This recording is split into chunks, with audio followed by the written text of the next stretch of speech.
Hello, everyone. Today I'm going to talk about the Meghan Markle interview with Oprah. I know the central focus of that interview was race. And for the sake of time, and also to stick with more about personalities on this channel, I'm not going to get too much into that. And it's not because I want to ignore it. I do think race is important. Years ago, the thing was to say, I don't see color. Now we know that that is dishonest. We all see color. We all see each other's races. So we might as well be honest with that and tell the truth. You know, we have cultural biases. There's microaggressions. I mean, we could have a really deep discussion about race. And I also think that it's important to have discussions about it instead of pretending. That aside, I want to talk about the interview with Oprah. I was kind of excited to watch. I have great respect for the monarchy. And I have always been fascinated. I think it's beautiful. I think it is part of their culture, and it is richly embedded in culture and traditions. And to say that can be overlooked or ignored is also kind of silly. Maybe that's not the right word, but I'm exhausted. And I think anytime we talk about someone's heritage or their cultures or their traditions or their countries, then we may not say things perfectly. I'm American. I'm not from England, so there are things that I probably don't understand and that I may not even be saying appropriately. So the Meghan Markle interview for me was very difficult to watch. So I started off being very excited about watching it, but the more it went on, the more uncomfortable I felt. And probably not for the reasons that you think. I think in my head, I pictured Meghan Markle as an INFJ, an only child. You know, on her pictures, she's always smiling. She's got that NF smile and just, you know, in some ways reminded me of Princess Diana, to be honest with you. I felt like, you know, that was why Harry was attracted to her, because I think there were some similarities. But after watching the interview, I don't know that it's completely fair to say that she is just an INFJ firstborn, Enneagram 1 perfectionist. I felt like there was something else going on there that was in her personality that made it difficult to watch. I think I thought I was going to see someone that was very INFJ, and instead it just, I honestly, I came away, and this might make people mad, but I felt like she was manipulative. Yeah, I saw some narcissism. Now, I've never been in her shoes. I can only imagine how difficult it would be to go from you're an American and now you're in England and now you're part of a monarchy, which is an extremely rare opportunity. You're in the public. You know, you were an actress, so that also has implications. You know, you're part of Hollywood, and what kind of privileges did you have when you were, you know, as an actress? You know, some of the things you would think would kind of help her in that situation, because as an actress, you don't have as much privacy, and but then you also have certain privileges that other people may not have. But it's still like apples and oranges. But when she opened with, we all Google everything, right? She didn't know anything about the monarchy, nothing. How could you not know anything? I think just starting off that way, it really threw me off, because I felt like, and I could tell it threw Oprah off as well, like, you're lying. Like, And if you're not lying, why wouldn't you do as much research as you possibly could so that you know what you're getting into? And I don't know if she was trying to portray that, love conquers all, but that's where honesty comes into play. I think if I were her, I would have said, you know what? I did some research and I thought I kind of knew what I was getting myself into, but it was still much different than what I expected it to be. And hey, I fell in love. And sometimes love conquers all, it trumps all, you can't, it's love makes you sometimes not think anymore. Looking back, I needed to do more to understand the culture and the traditions of what I was going into, although she may never grasp that fully.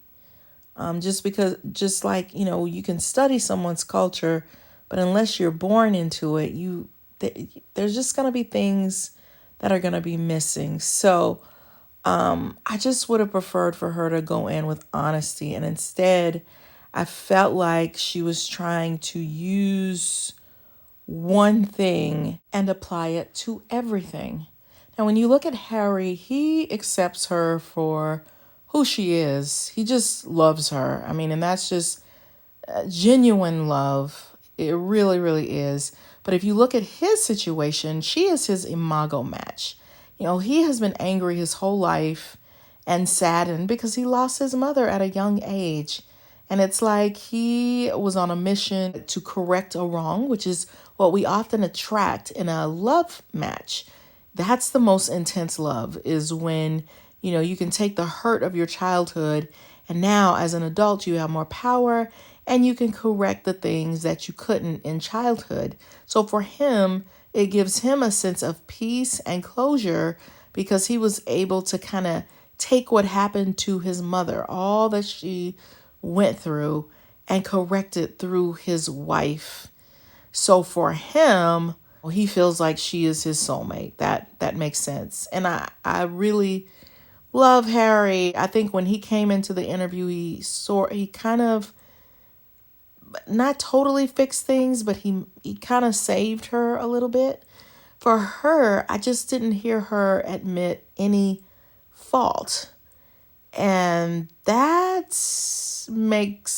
gives me some red flags, honestly. Oh, I did something wrong. There was also a point when she snapped at Oprah, and said something like, well, I'm sorry if you think that this is so dramatic, but she just had an intensity and there was also kind of an indication of, which we can all be territorial when it comes to our mates.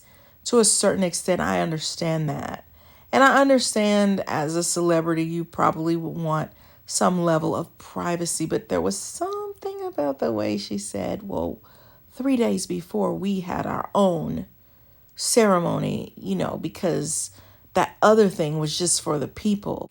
I want him to myself. And so now I've isolated him and I have him all to myself. And that's what I really want. But I saw, honestly, I hate to say it, a lot of dysfunction in her. Now, to be totally fair, since we're talking about biases and we can all have biases, you're being interviewed, you're being questioned on one particular topic. It has been an intense experience for her. I do believe that. She's probably very defensive because so many people like me have an opinion. So I don't want to be totally unfair, but I was just surprised. I just came away feeling like, I don't know about her. Like there's something else going on. I felt like she was using everything she could to tear down thing that has been established for a very long time. I don't think that that's fair either. Don't think it's okay to judge her baby. If her baby is black, then okay, awesome. What's wrong with that? Nothing. Yeah, it's a beautiful thing.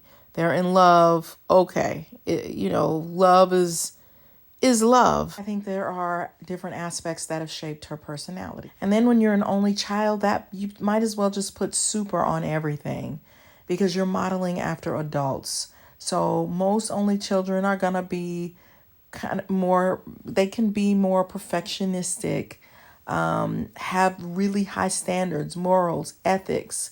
This is the way things should be done. I have to be the best. I have to perform well. You're your parents' only child, and so that's gonna intensify everything. And then add to that an INFJ. INFJs usually have some level of perfectionism in them anyway. And then attack on Enneagram 1, which is the perfectionist Enneagram, that puts her in a straitjacket. I mean, extreme left. Even though I think having that NF quality can soften things, and that's what, shines through on pictures and, normally, but just getting into the actual interview, it just, to me, it showed kind of a darker side to her, like maybe not so likable. There's so much rigidity there. So to go into a completely different situation, I think any INFJ would have some difficulty adjusting to that type of difference in lifestyle. That would be hard. Like, you would need to be flexible, but then at the same time, you would also need to have the ability to follow some rules. So I think she does have some parts of her personality that definitely could have worked in that position in her favor, but there seemed to be just kind of a rebelliousness that, and I was thinking, like, when she said she didn't have anything to do for 4 months, I thought, really? If I was in that situation, I think I would say, hey, can you bring a cake decorating expert and teach me how to do that? Can I learn? I want to learn how to paint. Can we get an artist in here? Yeah, I would think that, like, even though, because as a celebrity, you would have to be creative too, right? So I just thought you couldn't do anything. Now, in full transparency, and I don't want to be a hypocrite, because if I were in her shoes, I think I would fall to pieces too. I really would. I couldn't handle that. And just think about it. Honestly, I'm thinking in my head of one relationship that I had where it's like I love the person, but everything around us was just totally wrong. Totally, different religions. I mean, it was just so much. And I could not settle all of those things in my head. It was just too much. It really boils down to feeler versus thinker, head versus heart. Which one do you go with when it comes to love? Can you answer that in the comment section? Do you choose head or do you choose heart? Like, do you go for love or do you look objectively and say, this circumstance does not fit me? And I think right now they do have the best solution. I think in order to save their marriage, they did probably need to step out of that situation, so that they could just be, hey, focus on their marriage. Now, do I think that that's realistic? Not really, but they're doing it. So I think that could, it could cause some issues down the line. But what was your opinion of the Meghan Markle interview? Did it change how you think of her? Do you agree with me that she's an INFJ, or do you think she's a different type? By the way, I wrote a book about narcissism, so I've studied it a lot, and that is why I started to see some implications. So if you want to learn more about narcissism, check out my book on Amazon, and I'll see you on the next video. Personality disorders, stay away from them narcs. Welcome to Thames Psych Advice.